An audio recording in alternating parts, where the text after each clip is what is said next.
Hello बच्चों, क्या हाल चाल। एकदम बढ़िया, मस्त। बच्चों, आज के इस लेक्चर में हम लोग तरंग प्रकाशिकी के एक बहुत ही इंपॉर्टेंट टॉपिक पर बात करने वाले हैं, प्रकाश का विवर्तन।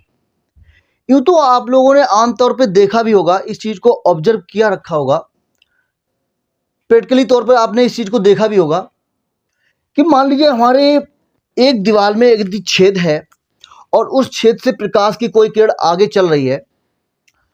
सामने दीवार पर उसका जब फोकस हो रहा है, उसकी छाया बन रही है, तो आप लोगों ने इस चीज को देखा होगा कि जो वो छिद्र होता है उसकी अपेक्षा जो उसका प्रकाश की किरण की यहाँ पर जो छाया बन रही होती है दूसरी दीवार पर, वो छाया उससे अधिक बड़ी होती है। ये तो हम लोग सभी जानते हैं कि प्रकाश की किरण जो है सीधी रेखा में चलते हैं। मान के चलते हैं हम लोग कि प्रकाश की किरण सीधी रेखा में चलती है। तो प्रकाश की किरण अगर सीधी रेखा में चलती है तो वो सीधा जितना होल था उससे निकलकर उसका दीवार में उतना ही प्रतिबिंब बनना चाहिए था, उतनी ही छाया आनी चाहिए थी। लेकिन आमतौर पे हम लोग देखते हैं कि वह छाया जो बनती है दूसरी दीवार पर उस छिद्र की, वो अधिक फैली हुई बनती है।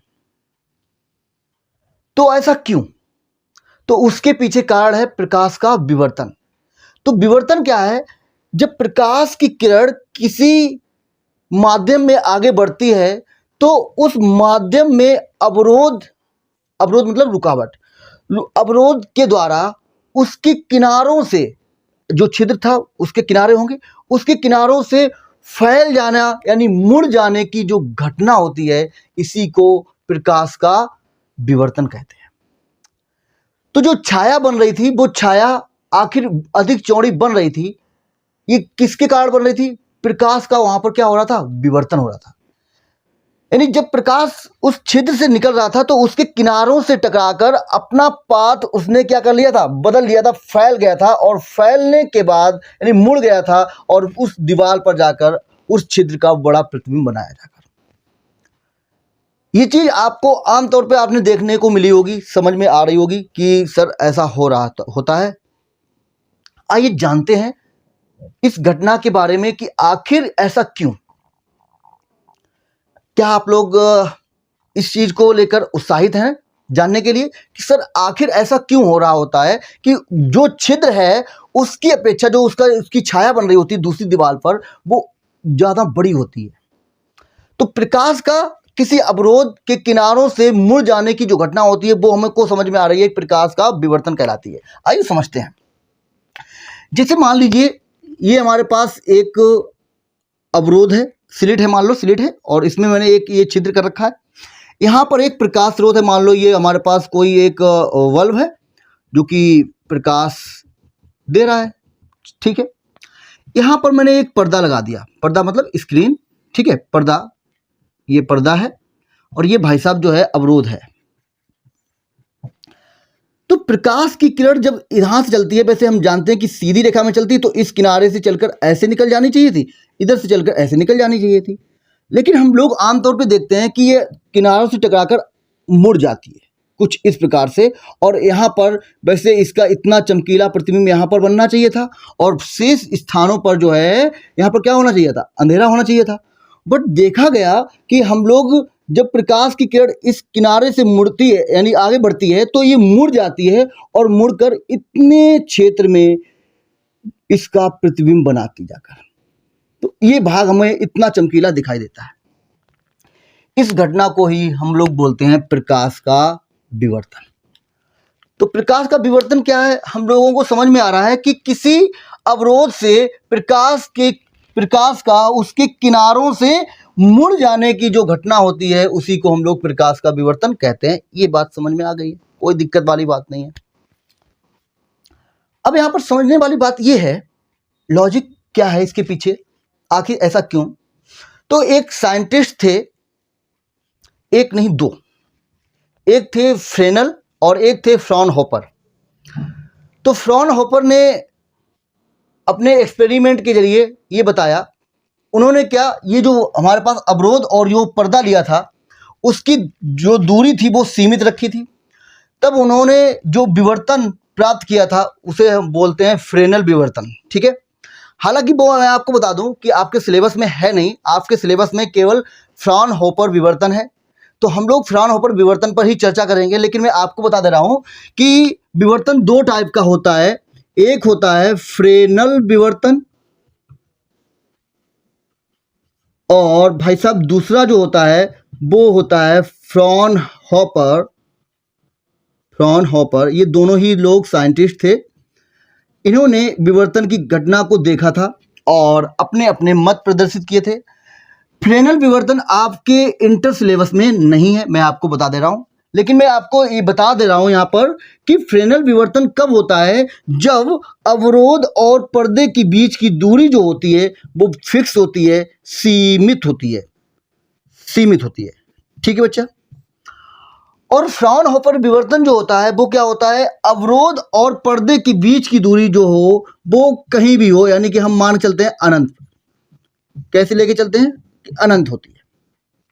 तो आइए हम लोग अब इसी पर चर्चा करेंगे, फ्राउनहोफर विवर्तन पर, यानी कि जानेंगे कि कैसे उन्होंने इस घटना को बताया था, क्या घटना हुई थी।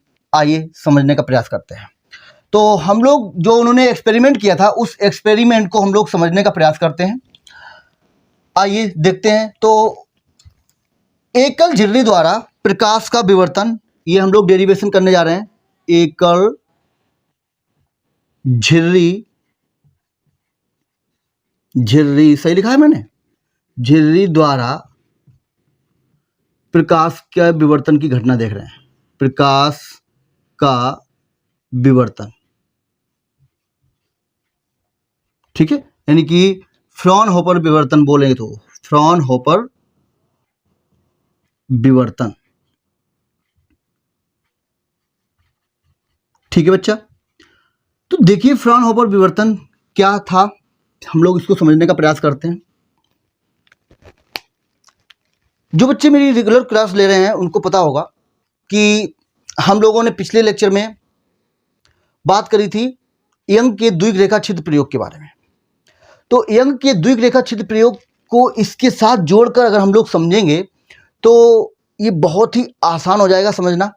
ठीक है। तो यंग का द्विग रेखा छिद्र प्रयोग उम्मीद करते हैं आप लोगों ने अच्छे से उस वीडियो को देखा होगा, समझे होंगे, जाने होंगे। तो देखिए यहाँ पर मैं भाई साहब एक अवरोध ले रहा हूँ कुछ इस प्रकार से। मान लो ये अवरोध है हमारे पास और ये इसका किनारा है। ठीक है। दूसरा अवरोध हमारे सॉरी भाई अवरोध है, मतलब उसका दूसरा किनारा ये है। ठीक है। ये हमारे पास क्या है, अवरोध है। और यहां पर एक पर्दा रखा है कुछ इस प्रकार से। इधर हमने एक प्रकाश स्रोत रखा है। मान लो ये हमारे पास प्रकाश स्रोत है, कोई बल्ब है। ठीक है। प्लीज समझने का प्रयास करिएगा, भावनाओं में मत भइएगा। ये हमारे पास कोई बल्ब है जो कि जल रहा है। अब जरा इसको आप यंग के द्विग रेखा छिद्र प्रयोग से समझने का प्रयास करिए। Young double slit experiment by DSC में समझने का प्रयास करिए। वहां पर हम लोगों ने जो पर्दा लिया था उसमें दो प्रकाश स्रोत हुआ करते थे, है ना। वहां पर S1 और S2 दो प्रकाश स्रोत हुआ करते थे। कितने होते थे बेटा, दो प्रकाश स्रोत। बट आप यहां पर देखिए मैंने एकल झिल्ली की बात करी है। तो झिल्ली का मतलब आप समझिएगा एक बहुत ही बारीक, एक बहुत ही पतली रेखा। ठीक है। एक कोई स्लिट है, अवरोध है, उसमें मान लो हमारे पास एक कांच का टुकड़ा है, उसको मैंने काले रंग से पूरा क्या कर दिया, पेंट कर दिया। और उसमें हमारे पास एक ब्लेड से अगर मैं एक पतली रेखा खींच दूं तो वही हमारी कहलाती है पतली झिल्ली। तो यहां पर आप देख रहे थे कि यहां पर ये हमारे पास जो पर्दा था उसमें बहुत छोटे छोटे दो पॉइंट लिए थे यंग ने।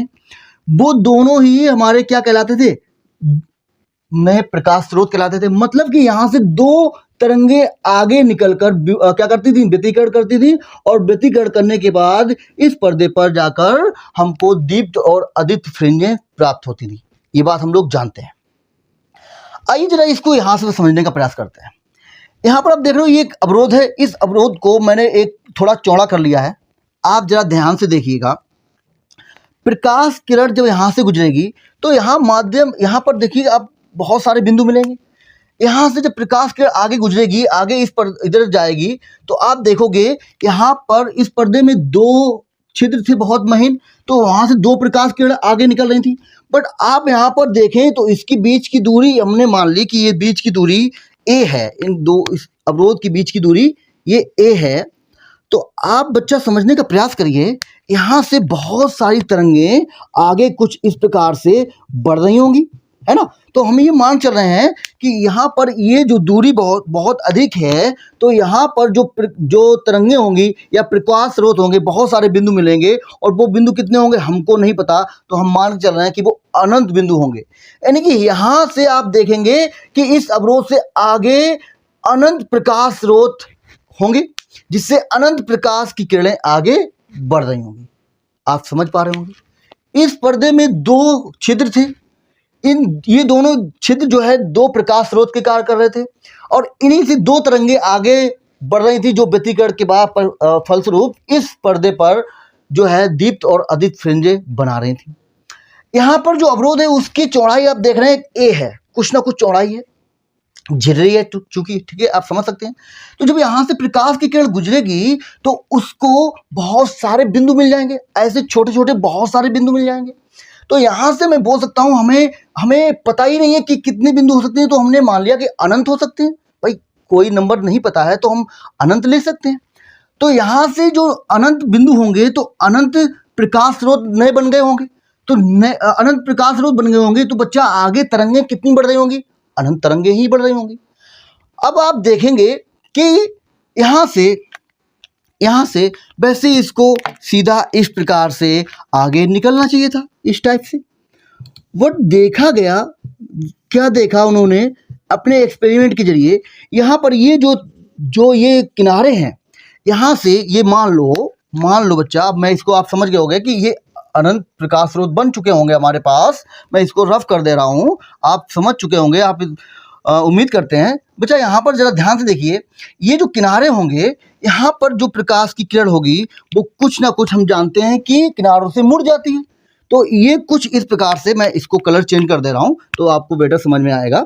यहाँ पर मान लो ये किनारे से प्रकाश की किरण इस प्रकार से मुड़ गई, और ये जो है कुछ इस प्रकार से मुड़ गई। सॉरी, थोड़ा तिरछा हो गया, ये लीजिए। ओहो हो, ओके, कोई नहीं, मैं इस पर्दे को थोड़ा पास कर ले रहा हूँ, ठीक है। देखिए, तो ये हमारे पास पर्दा है, और यहाँ पर बिंदु P पर ये कहीं ना कहीं प्रकाश की किरणें मिलेंगी आकर। अब हमको यहाँ पर देखना है कि यहाँ पर जो ये प्रकाश की किरणें मिली हैं, यहाँ पर बात करनी है फ्रिंजों के बारे में। तो ये था फ्राउनहोफर का विवर्तन। उन्होंने एक अवरोध लिया और उसके सामने एक पर्दा रखा, यहाँ पर प्रकाश स्रोत था, उससे जब प्रकाश की किरणें चली तो आगे पर्दे पर उन्होंने रंगीन स्लिटें प्राप्त करी। अब वो किस प्रकार से हम लोग देखने वाले हैं, हमने मान लिया ये दूरी ए है। अब आपसे मैं अगर पूछूं कि ये जो यहाँ से जो तरंग मुड़ी है और जो यहाँ से तरंग मुड़ी है, ये आप देख रहे होंगे कि ये तरंग, इसका पाथ ये है और इसका पाथ ये है। इस तरंग को इस तरंग से कम पाथ चलना पड़ा, मतलब ये वाली जो तरंग है इसको बिंदु P तक जाने में अधिक दूरी तय करनी पड़ी। तो कितनी अधिक दूरी तय करनी पड़ी, मैं यहाँ से, आप जरा समझिएगा, यहाँ पर मैं आपको समझा रहा हूँ। जैसे मान लो एक तरंग ये है और दूसरी तरंग बच्चा ये है। अगर मैं मान लूँ कि ये कोण बहुत ही छोटा है, ठीक है, तो मैं ये कहूँ कि मान लो ये बिंदु P है और ये A है और ये B है।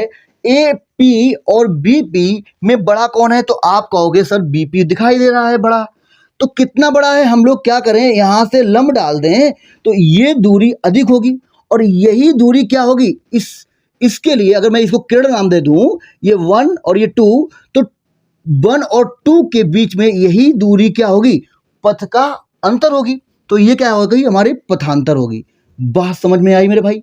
तो यहाँ पर आप देखो, एक प्रकाश की किरण ये चल रही है, दूसरी प्रकाश की किरण ये चल रही है। यहाँ पर अगर मैं देखूं तो ये जो है, इस अवरोध से मैं इसको नाम दे दूं A और इसको नाम दे दिया मेरा बेटा मैंने B। तो AP और BP में आप अगर ध्यान से देखें तो BP अधिक पाथ तय कर रही है एपी की अपेक्षा। तो कितना तय कर रही है, मैं क्या कर रहा हूं, मैं इसको निकालने के लिए लंब डालता हूं। तो मैंने यहां पर कर दिया, यहां पर एक लंब डाल दिया बिंदु ए से कुछ इस प्रकार से। ठीक है, अब मैं इसको नाम दे रहा हूं सी है, मान लीजिए। ये हम लोग जानते हैं ये दूरी कितनी है बेटा, ये दूरी हमारे पास ए है ना, ये ए है। ये 90 अंश कोण बन गया। ये कोण मैंने मान लिया कि ये कोण कितना है, थीटा है। तो भाई साहब आप जरा बताओ, ये जो बीसी दूरी है वो क्या है? वो आप कहोगे सर यही तो पथांतर है ना, दोनों के बीच में डेल्टा एक्स है ना, पथांतर डेल्टा एक्स है ना। तो अगर मैं यहां पर बात करूं इस समकोण त्रिभुज में, इसको मैं रफ कर दे रहा हूं, तो आप जरा समझने का प्रयास करिए। यहां पर समकोण त्रिभुज ए सी बी में अगर मैं बात करूं ए सी बी में, तो आप कहोगे सर यहां से साइन थीटा बराबर हमारे पास आ जाएगा लंब बटे कर्ण। तो इसके लिए ये लंब हो गया, लंब हमारे पास क्या है, बीसी है। ठीक है, बीसी। और 90 अंश के सामने वाली भुजा क्या होगी, कर्ण। तो कर्ण हमारे पास क्या है, ए बी। बात समझ में आई मेरे भाई? तो हमको पथांतर चाहिए, पथांतर चाहिए, यानी कि पथांतर बीसी निकालना है। तो बीसी बराबर, यही तो पथांतर है ना बीसी। तो बीसी बराबर क्या हो जाएगा, ए बी साइन थीटा। कोई दिक्कत वाली बात नहीं, आराम से चीजें क्लियर हो रही है। ए बी बच्चा क्या है, ए बी दो, ये जो झिर्री है उसकी चौड़ाई है। तो मैंने वो मानी है ए, या आप ई कुछ भी मान सकते हैं, कोई दिक्कत वाली बात नहीं है। तो पथांतर हमारे पास जो निकल के आया मुन्ना, वो कितना आया, ए साइन थीटा। बात समझ में आ गई मेरे भाई? तो ये दोनों तरंगों के बीच में पथांतर निकल के आ गया। अब आपसे मैं अगर पूछूं कि बिंदु P पर जो फ्रिंज प्राप्त हो रही है उसकी स्थिति क्या है, तो हम लोग अभी मैंने आपको बताया कि इसको यंग के द्विक रेखा छिद्र प्रयोग से अगर समझने का प्रयास करेंगे तो बहुत ही आसानी से समझा जा सकता है। हम लोगों ने वहां पर देखा था, जो बच्चे मेरा वीडियो लगातार देखते आ रहे हैं, क्लासें ले रहे हैं, तो उनको पता होगा कि पिछले लेक्चर में हम लोगों ने जब यंग के द्विक रेखा छिद्र प्रयोग से, ठीक है, वहां पर जब बात करी थी, तब देखा था कि जो पथांतर था हमारा वो यम लेमडा, कब, जब संपोषी व्यतिकरण मिल रहा था, है ना। पथांतर जो हमारा था वो इक्वल था यम लेमडा के संपोषी व्यतिकरण के लिए, है ना। तब वहां पर आप m बराबर 0 1 2 रखते थे और वहां से आपको क्या मिलता था बेटा, आपको दिखता था पथांतर। अगर हम 0 रखेंगे तो 0 मिलेगा, 1 रखोगे तो lambda, 2 lambda, 3 lambda and so on, ऐसे मिलते आएंगे। यानी संपोषी व्यतिकरण मिल रहा था, मतलब हम बोल सकते हैं वहां पर क्या हो रहा था, वहां पर जो है आपको दीप्त फ्रिंज मिल रही थी, यानी ब्राइट फ्रिंज प्राप्त हो रही थी। वहां पर शक्तिमान मिल रहा था, चमकीला। और आप जरा ध्यान से देखिए, हम लोगों ने वहां पर जब अदीप्त फ्रिंज के लिए बात करी थी तो पथांतर हम लोगों ने वहां पर कितना लिया था, 2m - 1 लेमडा बाई 2। यहां पर आप m बराबर 1 2 3 जब रखते थे तो आपको कितना मिलता था, लेमडा बाई 2 मिलता था, 3 लेमडा बाई 6 मिलता था, 5 लेमडा बाई 6 मिलता था। इस प्रकार से आपको लेमडा बाई 2 के विषम गुणज प्राप्त हुआ करते थे, देखा है। और यहां पर जो व्यतिकरण होता था उसे हम लोग बोलते थे विनाशी व्यतिकरण। क्या मिलता था बेटा, विनाशी व्यतिकरण, विनाशी व्यतिकरण। यानी यहां पर डार्क मिलता था, क्या मिलता था, डार्क, यानी अंधेरा, अंधेरा कायम रहे। तमराज किल्विस मिल रहा था, यहां पर अंधेरा कायम रहे। तो यहां पर डार्क फ्रिंज मिल रही थी और यहां पर हमको कैसी मिल रही थी, ब्राइट फ्रिंज मिल रही थी। तो यहां पर आपने देखा जो हमारे पास बिंदु P पर जो पथांतर निकल के आया, ये इसको हम लोग देखें तो आप देखेंगे कि a साइन थीटा पथांतर जो हमारे पास निकल के आया वो m लेमडा के बराबर होगा। और जब m लेमडा के बराबर होगा तो वहां पर हम लोग बोल सकते हैं कि क्या होगा, विनाशी व्यतिकरण होगा। और हमको जो फ्रिंज मिलेगी वो कैसी मिलेगी, ब्राइट मिलेगी। और जब यही पथांतर a साइन थीटा कितना 2m माइनस 1 लेमडा बाई 2 हो जाएगा इसमें, तब आप कहोगे सर यही हमारे पास क्या मिलेगा, संपोषी व्यतिकरण होगा, वहां पर संपोषी व्यतिकरण हो रहा होगा, यानी कि डार्क फ्रिंज मिलेगी।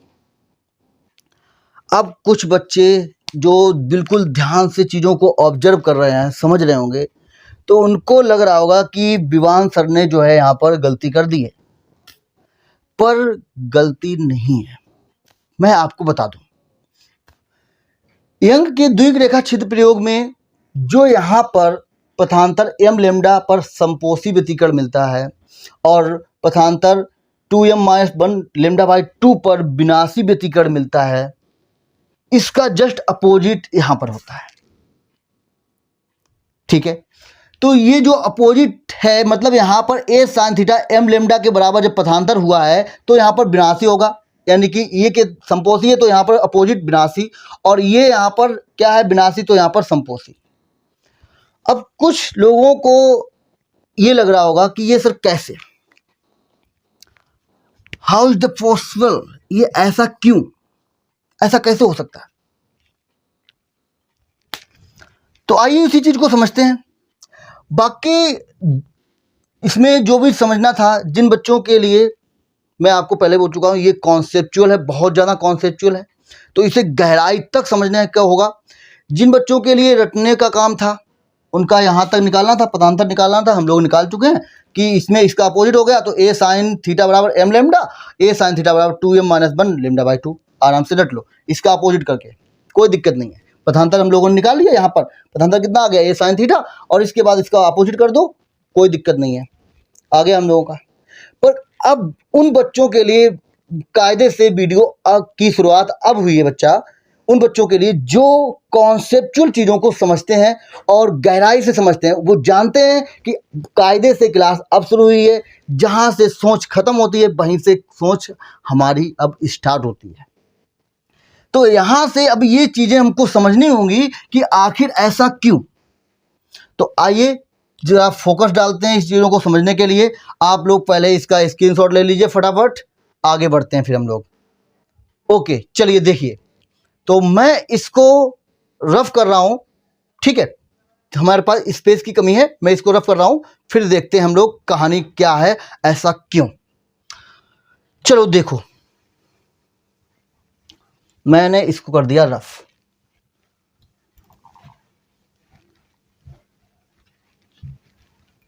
ठीक है बच्चा, देखिए यहां पर जो हमारे पास जो झिल्ली थी, ठीक है, यहां पर जो प्रकाश स्रोत था, हम लोग जानते हैं कि यहां से जब प्रकाश स्रोत गुजर रहा है तो यहां पर कितने प्रकाश स्रोत मिल रहे थे, अनंत प्रकाश स्रोत मिल रहे थे। और जो यंग का जो द्विग रेखा एक्सपेरिमेंट था, डबल स्लिट एक्सपेरिमेंट था, वहां पर 2 प्रकाश स्रोत हुआ करते थे। तो यहाँ पर जो दीप्त और अदीप्त श्रेणियों की स्थिति थी वो कितनी तरंगों के लिए थी बेटा, 2 तरंगों के लिए थी। तो 2 तरंगों में हमने देखा था कि जो पथांतर हमारे पास निकल के आया था वो m लेमडा या 2m माइनस 1 लेमडा बाई 2 निकला था। यहां पर हमको संपोषी व्यतिकरण मिल रहा था, यानी कि ब्राइट फ्रिंज मिल रही थी, और यहां पर भाई साहब जो है हम लोगों को क्या मिल रहा था, विनाशी व्यतिकरण मिल रहा था, ठीक है, यानी कि डार्क तमराज किल्विस मिल रहा था। आप जरा मुझे ये बताओ, यहां पर ये 2 तरंगों के बीच में व्यतिकरण हो रहा है, यहां पर जो झिर्री है यहां से मैंने कितनी मान के चली थी, अनंत। कितने प्रकाश स्रोत गुजर रहे होंगे, मुझे नहीं पता कि अनंत कितना नंबर होता है, मैं नहीं जानता, लेकिन आपको समझाने के लिए मैं ये मान के चल रहा हूं कि यहां से मान लो 100 तरंगे आगे बढ़ रही हो। कितनी तरंगे, 100। तो भाई साहब ये जो पर्दा था हमारे पास, यहां से जो तरंगे आगे जाकर यहां पर बिंदु P पर मिली जाकर, तो ये यहां से और यहां से कितनी ऐसी तरंगे गई होंगी, इसके बीच में 100 तरंगे आगे गई, मान लो मैंने 100 मान के चल रही हैं, कितनी, अनंत। मैं आपको समझाने के लिए यहां पर 100 मान के चल रहा हूं। तो 100 तरंगे जब आगे बढ़ रही हैं तो ये पहली तरंग होगी और ये बच्चा 100वीं तरंग होगी। तो यहां पर आप देख रहे थे कि यहां पर पहली तरंग, ये दूसरी तरंग, 2 तरंगों के बीच में, क्योंकि यहां पर 2 प्रकाश स्रोत है तो उनके बीच में व्यतिकरण हो रहा है। यहाँ पर 100 तरंगें गुजर रही हैं, तो ये पहली और 100 के बीच में व्यतिकरण हो रहा है। तो यहाँ पर आप देखेंगे कि इनके बीच में हमें और भी तो तरंगें मिलने वाली हैं, और भी तरंगें मिलने वाली हैं, तो उनकी स्थितियों के बारे में भी तो सोचना पड़ेगा। आप जरा समझने का प्रयास करिए। यहाँ पर जो हमने अभी बोला कि जो ए साइन थीटा एम लेमडा हो रहा है, इसमें वहां पर क्या मिल रहा है हमको? विनाशी मिल रहा है, उल्टा हो रहा है।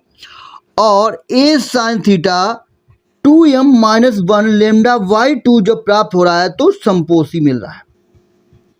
मतलब यहाँ पर शक्तिमान मिल रहा था हमको, और यहाँ पर जो है तमराज किलबिशी मिल रहा था, लेकिन इसे हम लोग विनाशी और इसे संपोषी बोल रहे हैं, ऐसा क्यों? आओ जरा समझते हैं।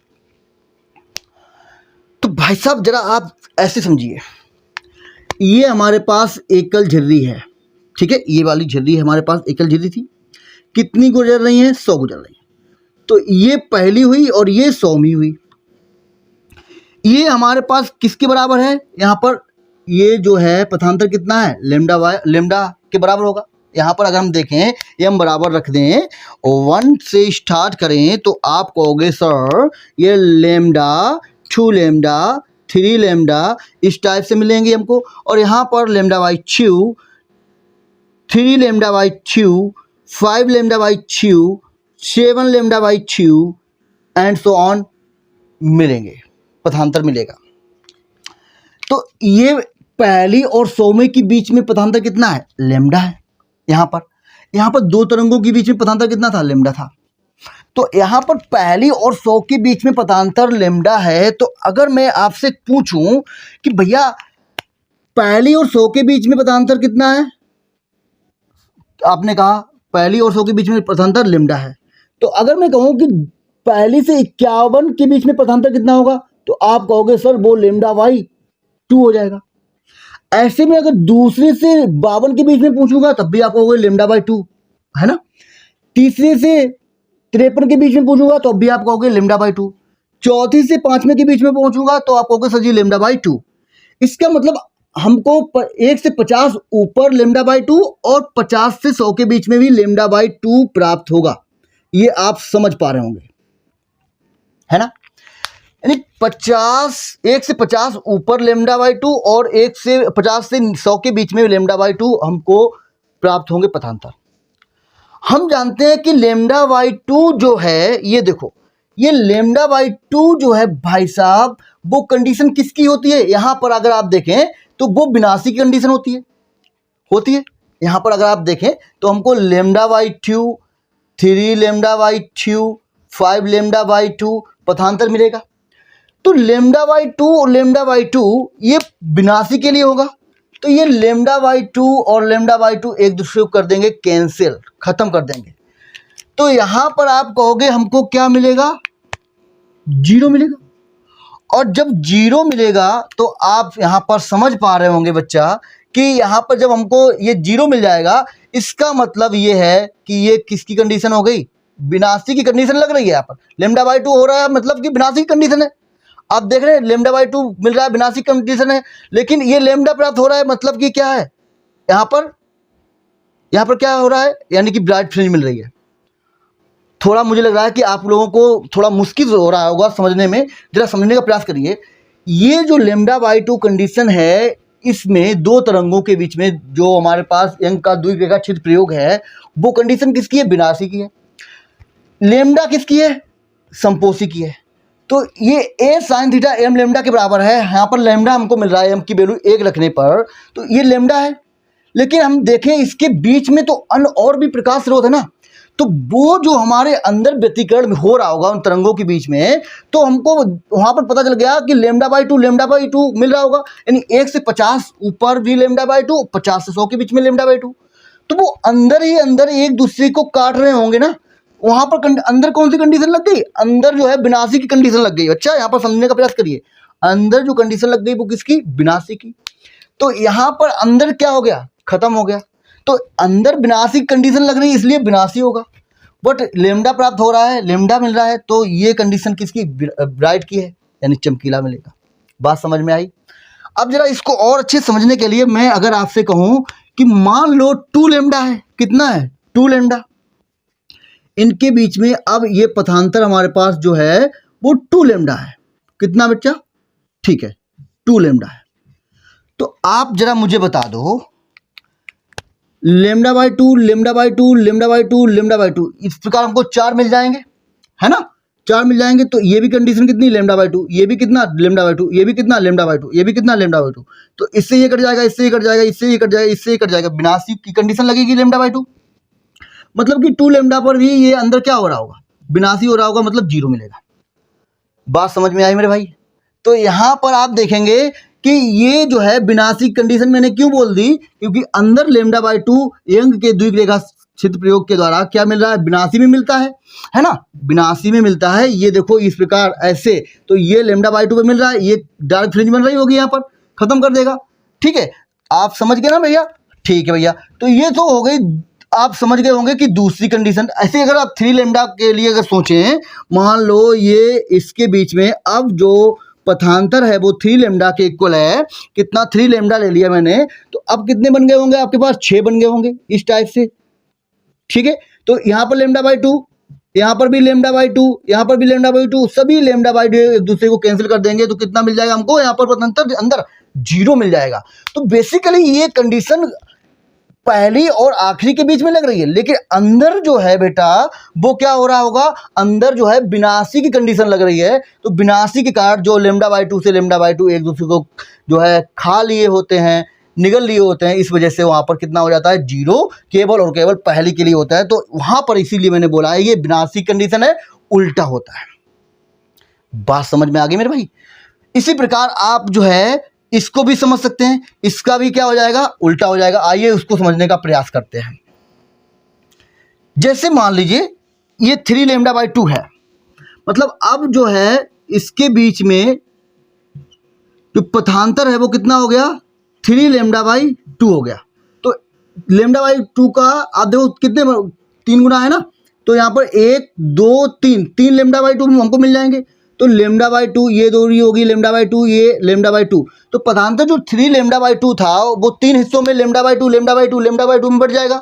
तो आप जरा मुझे बताओ लेमडा बाई 2 कंडीशन किसकी? 82 की है। तो एक तो इससे एक लेमडा बाई 2 तो लेमडा बाई 2 चला गया। अब आपसे मेरा सवाल है, यहाँ पर जो एक बचा हुआ लेमडा बाई 2, इसको निगलने के लिए कोई है?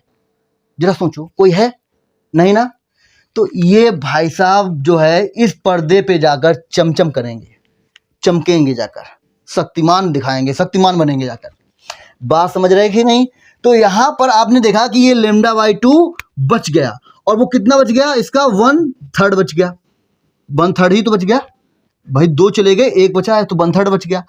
ऐसे ही अगर मैं यहाँ पर इस कंडीशन को देखूं 5 लेमडा बाई 2, मान लो इनके बीच में, झिर्री के बीच में जो पथांतर आया है दोनों तरंगों के बीच में, वो 5 लेमडा बाई 2 के बराबर है। मतलब लेमडा बाई 2 जो लेमडा बाई 2 हमारे पास है वो कितने मिलेंगे? अब 5 मिल जाएंगे। तो 1 2 3 4 और ये 5, तो ये इससे इससे कट जाएगा, ये इससे इससे कट जाएगा, एक यहाँ पर भी बच गया, एक बच गया। अब वो हमारे पास जो बच गया वही जाकर वहां पर क्या करेगा? चमचम करेगा। तो वो कितना बच गया हमारे पास? 1/5। इसी प्रकार मैं ये कह सकता हूं कि अगर मान लीजिए हमारे पास जो झिर्री के बीच जो पथांतर है, अगर वो 7 लेमडा बाई 2 है, कितना? 7 लेमडा बाई 2, तो ऐसे हमारे पास इस झिर्री के बीच में लेमडा बाई 2 कितने मिलेंगे? 1 2 3 4 5 6 और 7 मिल जाएंगे। तो आप जरा मुझे बताओ यहां पर ये सभी क्या होंगे? लेमडा बाई 2 होंगे। तो ये लेमडा बाई 2 इससे कट जाएगा, ये इससे कट गया, ये इससे कट गया, एक यहां पर भी बच गया। तो वो क्या करेगा? वो चमकेगा, और चमकने को ही हम लोग बोलते हैं ब्राइट, यानी कि संपोषी। तो ये इसीलिए हम इसको क्या बोलते हैं? संपोषी। बात समझ में आई मेरे भाई? तो यहां पर कितना बचा होगा? 6 चले गए हैं तो 1/7 बचेगा, 1/7। इसी प्रकार आप समझ सकते हैं कि आगे हमारे पास 1/9 होगा। कैसे? क्योंकि आगे हमको मिलेगा 9 लेमडा बाई 2, और आगे ऐसे मिलते जाएंगे। तो आप देख रहे होगे एक चीज यहां पर आप नोटिस कर रहे होगे कि पहले 1/3, फिर 1/5, फिर 1/7, फिर 1/9, ऐसे आप देख रहे हो कि तीव्रता धीरे धीरे कम हो रही है।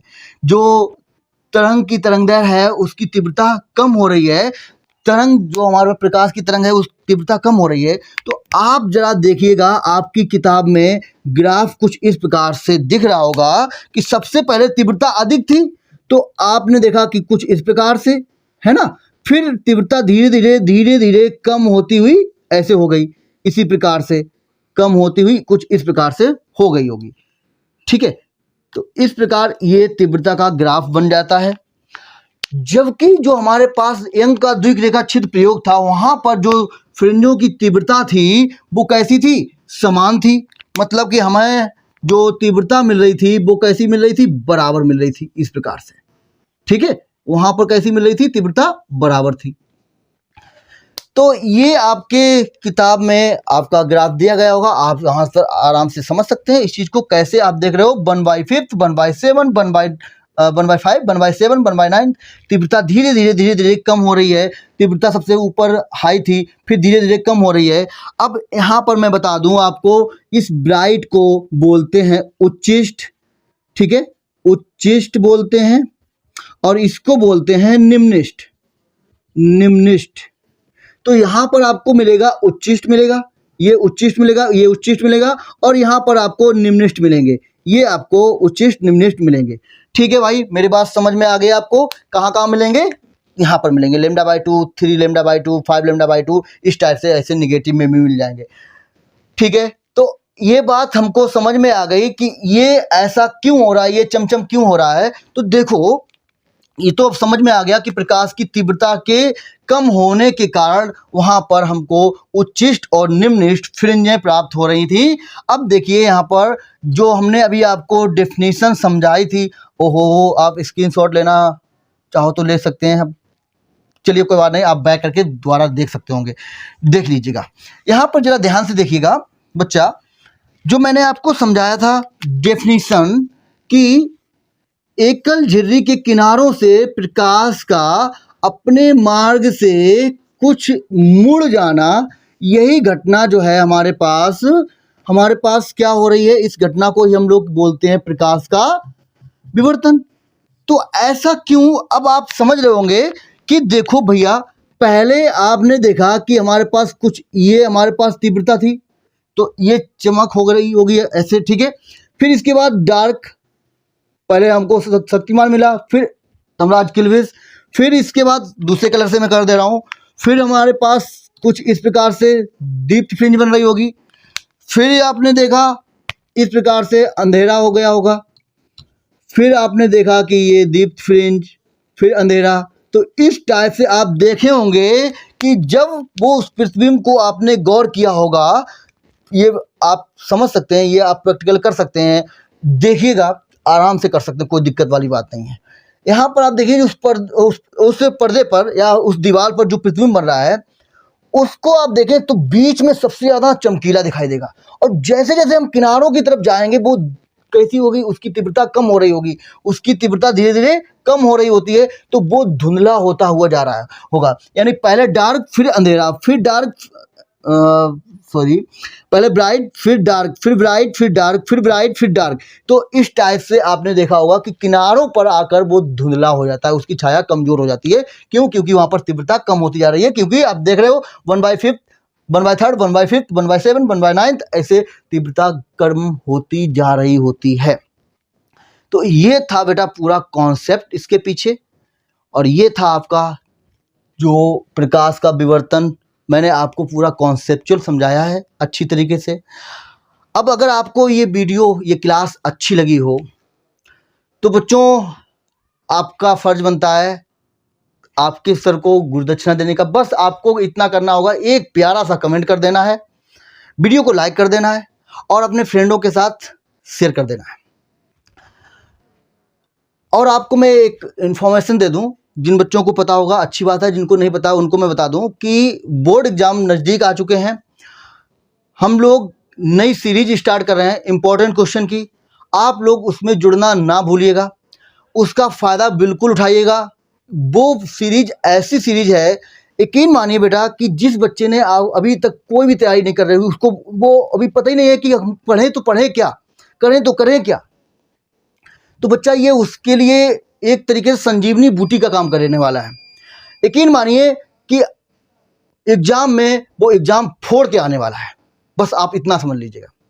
तो आपका बस छोटा सा कर्तव्य बनता है, आप लोग जो है इस वीडियो को लाइक जरूर करिएगा, शेयर कर दीजिएगा, और जो है मिलते हैं हम लोग नेक्स्ट वीडियो में किसी और क्लास में, ठीक है, किसी नए टॉपिक के साथ। तब तक के लिए खुश रहिए, मस्त रहिए, और जय हिंद, जय भारत।